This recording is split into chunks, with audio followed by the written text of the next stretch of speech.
This is the part 2 of our moccasin making, and this will be the round off video.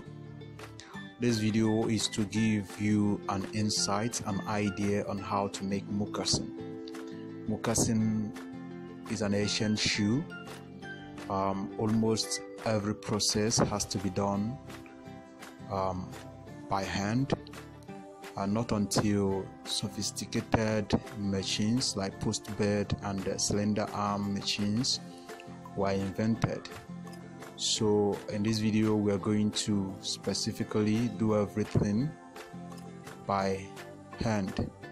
So firstly, after marking your pattern, like you can see I have marked my pattern, you use the sole, which is a matching sole to the last you used in creating the pattern, to trace where the sole will be attached on the pattern, as I'm doing now.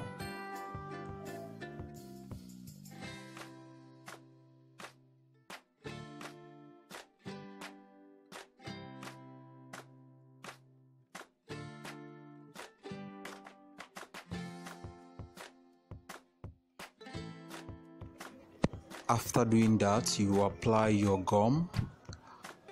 We are not going to be applying much gum because this sole we are going to stitch it round.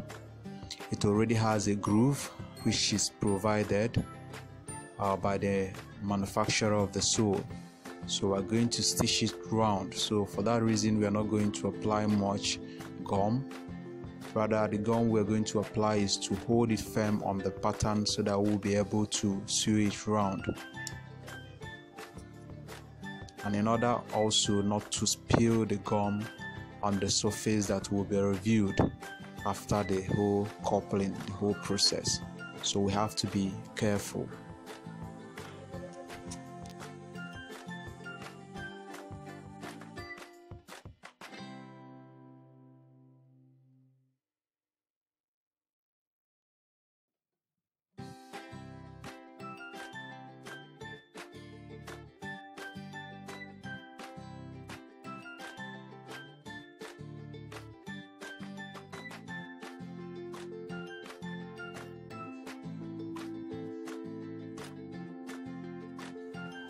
Remember that we used one side of the last to make this pattern, so after marking with this side we turn it to the other side to get the other side of the foot or the last.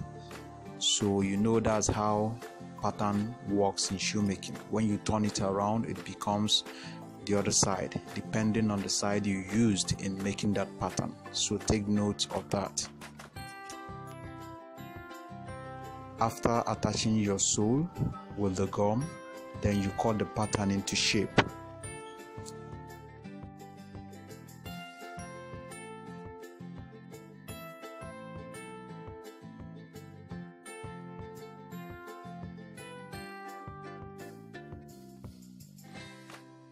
After cutting the pattern into shape, you use nail. In this case, I'm going to be using nail to punch my stitching holes. So you punch the stitching holes both on the main pattern and on the tongue. After that, you sew the sole round on the groove provided by the manufacturer of the sole. Round the sole, you stitch the sole round for durability.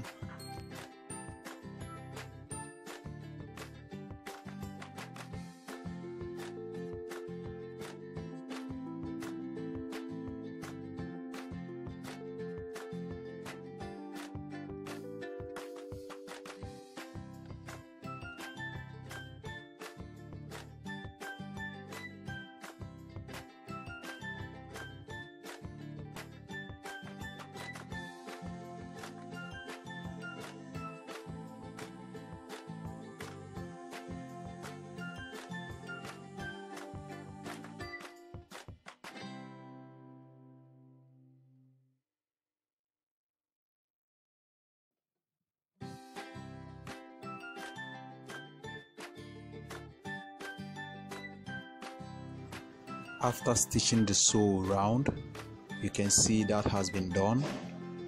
After that, we are going to cut out the straight leather we're going to use to trim the edges. Some people call it piping, some call it trimming. So we're going to cut a leather. I promised that we are going to make out that one without cutting the pattern from the pattern we made in the part 1 of this video. So I'm going to measure the length of the leather, the straight leather, which I'm doing now. The length for this project will be 14 inch. This is size 42 last. Length 14 inch. Then the width will be 1 inch. So remember, it is going to be 2. So follow me as we go through this step.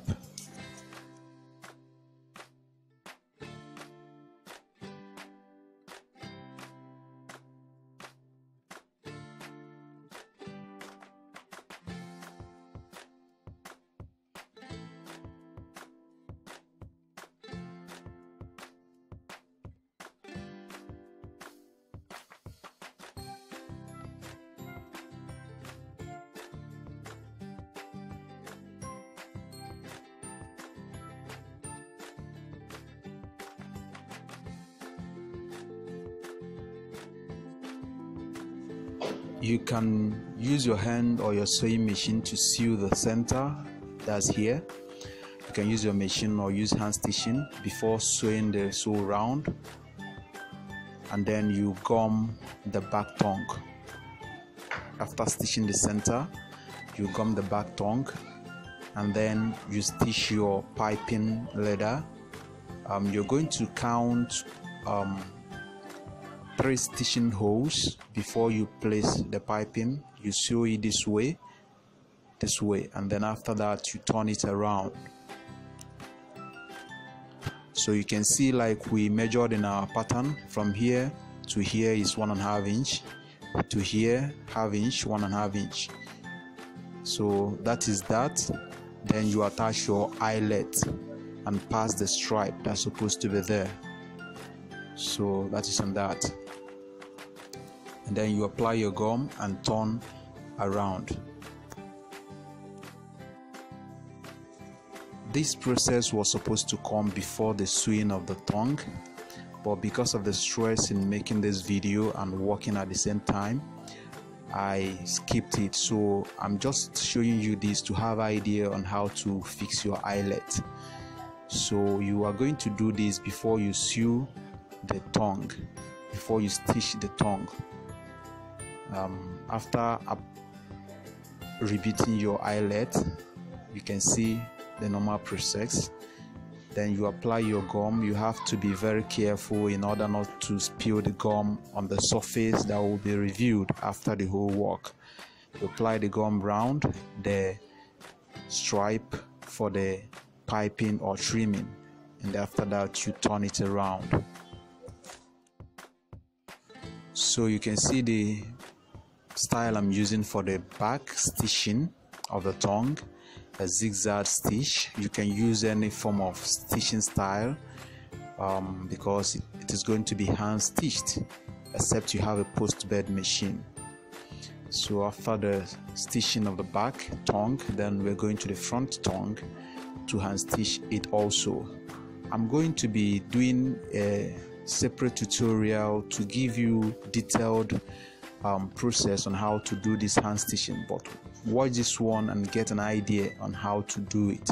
We have various ways you can stitch the tongue of moccasin. So but I'm going to be using this double stitching style, and with time I'm going to make a tutorial video on how to do the various styles of stitching, and it is going to be detailed so that you will be able to understand it even more. But try to watch this one I'm doing now to see if you can get an idea. I believe you're going to have or catch the process which I'm doing now. It will help you.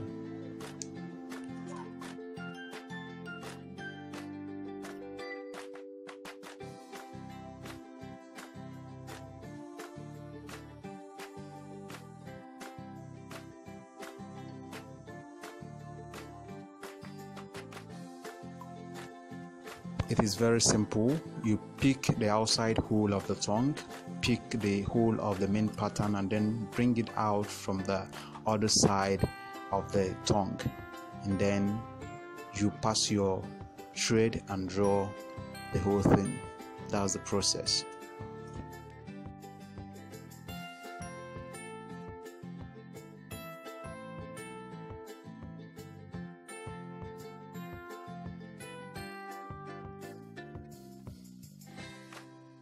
After the whole stitching, you use this device to force the whole shoe into the last.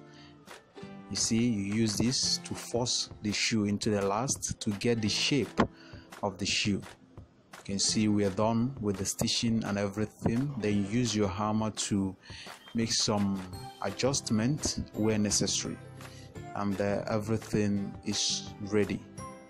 The next thing is your finishing, your polish, the cleaning, and things that will make it to appear attractive. So thank you for watching this video. Subscribe if you have not, and also hit the bell icon because more videos will be coming on this channel.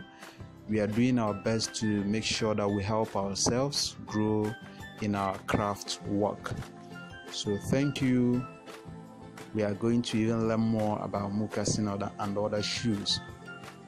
See you in our next video, and have a nice day.